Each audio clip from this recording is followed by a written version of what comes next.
जय हिंद। बीपीएससी यानी अब जो 67 बीपीएससी के प्रीलिम्स एग्जाम होंगे यह 30 सितंबर को होगा। आइए इसके पहले जो भी समय बचे हैं इनमें बीपीएससी के सारे उस क्वेश्चन को रिकॉल करेंगे जो बिहार संबंधित है, क्योंकि ये प्रीवियस ईयर क्वेश्चंस आगामी आने वाले एग्जाम में जरूर रिकॉल किए जाते हैं।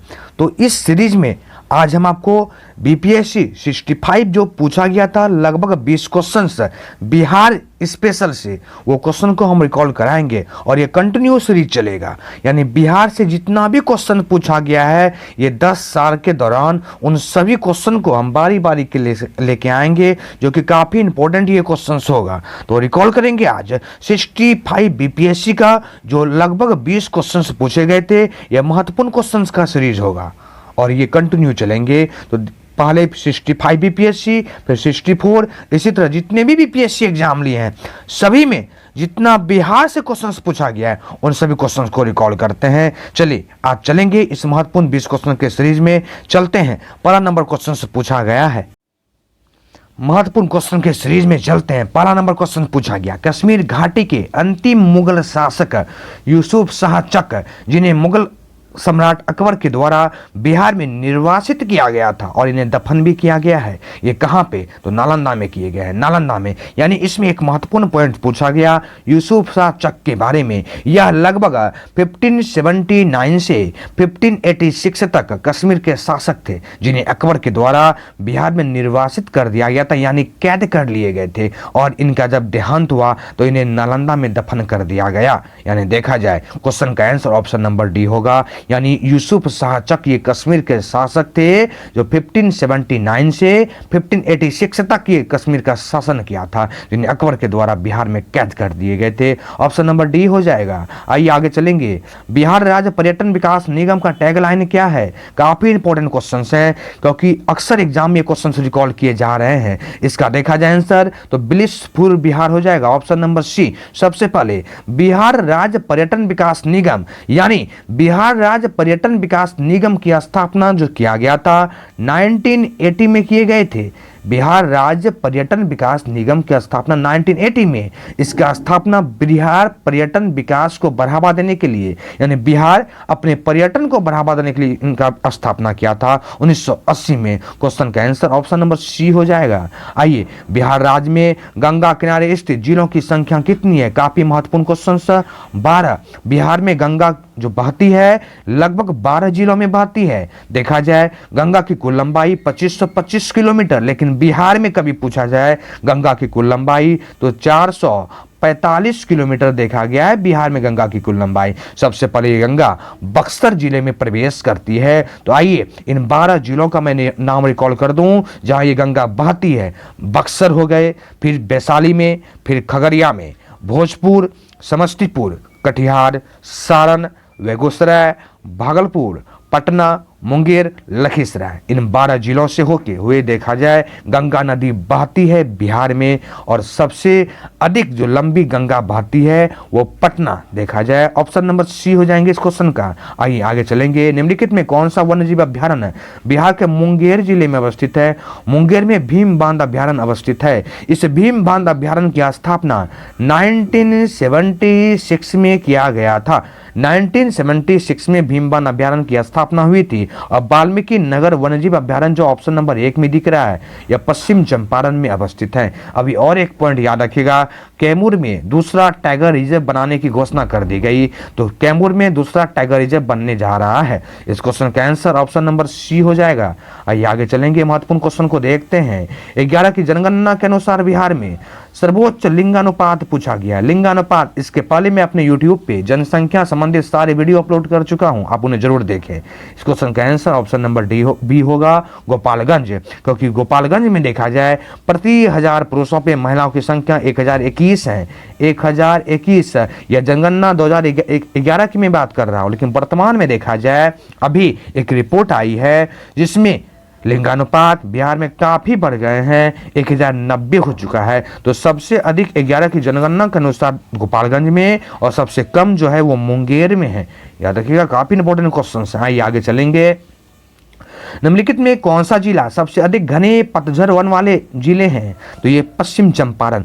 पश्चिम चंपारण देखा जाए बिहार की दृष्टि से सबसे घने वन पाए जाते हैं और सबसे घने पतझड़ वन भी देखा जाए पश्चिम चंपारण में ही। लगभग 231 वर्ग किलोमीटर घने जंगल का यहाँ पे पतझड़ वन पाए जाते हैं पश्चिम चंपारण में। ऑप्शन नंबर ए हो जाएगा। आइए महत्वपूर्ण क्वेश्चन के सीरीज में आगे चलेंगे। 7 नंबर क्वेश्चन पूछा गया है, बोला गया बिहार के किस जिले में गंगा नदी सबसे लंबी बहती है? तो ये सबसे लंबी गंगा नदी बिहार में पटना में बहती है। 2-3 क्वेश्चन और याद रखना है कि गंगा नदी में डॉल्फिन अभ्यारण्य, तो बिहार में सबसे पहला डॉल्फिन अभ्यारण्य केंद्र भागलपुर और डॉल्फिन अनुसंधान केंद्र पटना। ऑप्शन नंबर सी हो जाएगा। आइए आगे चलेंगे। भागलपुर में नमक सत्याग्रह का नेतृत्व किसने किया था? तो ये महादेव लाल सराफ ने किए थे। इन्होंने भागलपुर में नमक सत्याग्रह का नेतृत्व किया था, जो काफी इंपॉर्टेंट क्वेश्चन हो जाते हैं। आइए आगे चलेंगे। पूछा गया सन 1939 में बिहार में अंबारी सत्याग्रह का नेतृत्व किसने किया? यानी अंबारी सत्याग्रह 1939 में स्टार्ट हुए थे और इसका नेतृत्व देखा जाए तो राहुल सत्यायानन ने किए थे। ऑप्शन नंबर 1 हो जाएंगे। काफी इंपॉर्टेंट क्वेश्चन है, आपको पता होनी चाहिए। ये राहुल सत्यायानन जो है ये एक हिंदी के प्रमुख साहित्यकार जाने जाते हैं, जिन्होंने अंबारी सत्याग्रह का नेतृत्व किया था 1939 में। ऑप्शन नंबर ए हो जाएंगे। आइए आगे क्वेश्चंस में चलते हैं। बिहार में सर्च लाइट समाचार पत्र का संपादक कौन थे? सर्च लाइट, बहुत बार ये क्वेश्चन बीपीएससी रिकॉल किया है, काफी इंपॉर्टेंट है। इसमें 2-3 पॉइंट ऐसे समझने का प्रयास कीजिए। सबसे पहले द सर्च लाइट 1918 में, द सर्च लाइट को 1918 में जो इसके प्रथम संपादक थे वो सैयद हैदर हुसैन थे। सैयद हैदर हुसैन प्रथम संपादक थे, लेकिन आगे चल के मुरली मनोहर प्रसाद जो हैं इनके सबसे अधिक प्रकाशन करने वाले बन गए। तो क्वेश्चन नंबर देखा जाए 10 का ऑप्शन नंबर सी होगा, लेकिन बीपीएससी इसको ऑप्शन ई मान लिया है, तो ऑप्शन नंबर इसका सी ही आप लोग माने, क्योंकि इंपॉर्टेंट क्वेश्चन है। चलिए आगे चलते हैं। सन 1931 में बिहार समाजवादी पार्टी का गठन किसने किया? तो बिहार समाजवादी पार्टी का जो गठन किए थे 1931 में, ये किए थे फूलन प्रसाद वर्मा। ऑप्शन नंबर ए हो जाएगा। फूलन प्रसाद वर्मा ने इनका गठन किया था, अन्य सहयोगियों के साथ मिलकर इन्होंने इसका गठन किया था, यानी बिहार समाजवादी पार्टी का गठन काफी इंपॉर्टेंट है, फूलन प्रसाद वर्मा। आइए आगे क्वेश्चंस में चलते हैं। बिहार में 1857 के विद्रोह का नेतृत्व किसने किया? तो यह क्वेश्चन काफी बार रिकॉल किए जाते हैं। वीर कुंवर सिंह ने किए थे। इनके देहांत के बाद इनके भाई बाबू अमर सिंह ने किए थे, लेकिन पर्सनली पटना के बारे में कभी पूछ लिया जाए तो पीर अली के द्वारा 1857 के विद्रोह का नेतृत्व किया जा रहा था। आइए आगे क्वेश्चंस में चलते हैं। असहयोग आंदोलन के दौरान बिहार में कृषकों का नेतृत्व किसने किया? काफी इंपॉर्टेंट क्वेश्चंस हैं। तो असहयोग आंदोलन के दौरान बिहार में जो कृषकों का नेतृत्व कर रहा था यह स्वामी विद्यानंद के द्वारा किए जा रहे थे। स्वामी विद्यानंद के द्वारा असहयोग आंदोलन के दौरान बिहार के कृषकों का नेतृत्व किया जा रहा था। असहयोग आंदोलन 1920 के आसपास में। तो क्वेश्चन नंबर 1 हो जाएंगे। आइए आगे चलेंगे। आधुनिक भारत का निर्माता किसे माना जाता है? आधुनिक बिहार का पूछा गया है। बिहार का निर्माता किसे माना जाता है? तो सच्चिदानंद सिन्हा को माने जाते हैं।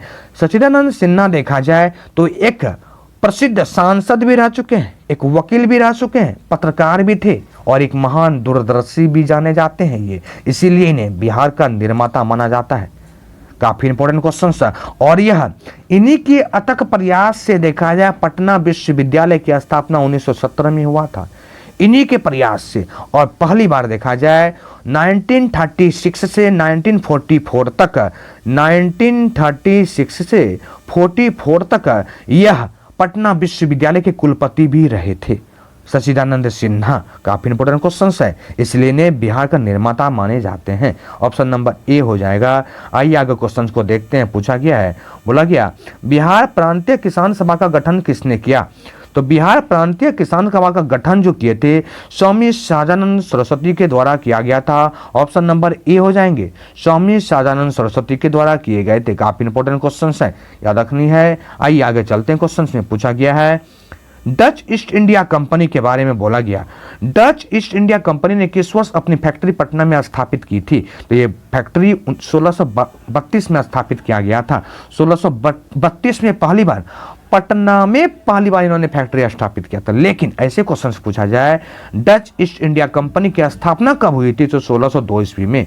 1602 में डच ईस्ट इंडिया कंपनी की स्थापना हुई, लेकिन पटना में इन्होंने सबसे पहले 1632 में इन्होंने अपनी फैक्ट्री की स्थापना किया था। Option number B. बिहार में स्वराज दल का गठन किसने किया?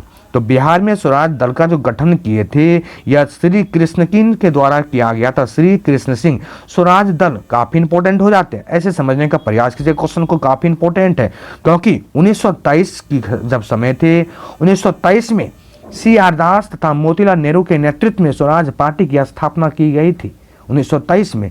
लेकिन बिहार में जो स्वराज दल की पार्टी की स्थापना का एक शाखा का जो स्थापना किया गया था वो श्री कृष्ण सिंह के नेतृत्व में किए गए थे। तो ऑप्शन नंबर ए हो जाएंगे। निम्नलिखित में कौन सा जिला धारवाड़ भू स्तरीय रचना वाला जिला नहीं है? पूछा गया नहीं है, तो ये रोहतास नहीं है। रोहतास एजुकेशन में देखा जाए बिहार का सबसे अव्वल जिले जाने जाते हैं। काफी इंपॉर्टेंट क्वेश्चन है। आइए 19 नंबर क्वेश्चन को देखूं क्या पूछा है। बोला गया बिहार दिवस महत्व है जो हर साल 22 मार्च को मनाए जाते हैं। बिल्कुल 22 मार्च को हर साल बिहार दिवस मनाया जाता है। क्यों मनाया जाता है?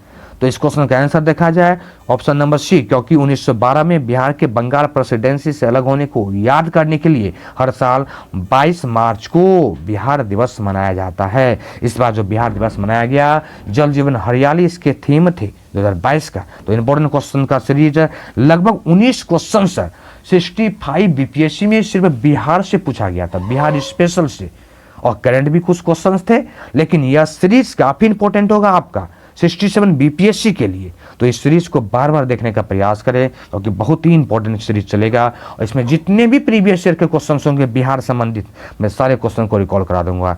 चलिए, यदि आपको ये वीडियो लाइक हो तो आप इन्हें लाइक करें, कमेंट करें एंड सब्सक्राइब भी करें। मिलते हैं फिर आपसे नेक्स्ट किसी बिहार के वीडियो में। थैंक यू, जय हिंद, बाय बाय।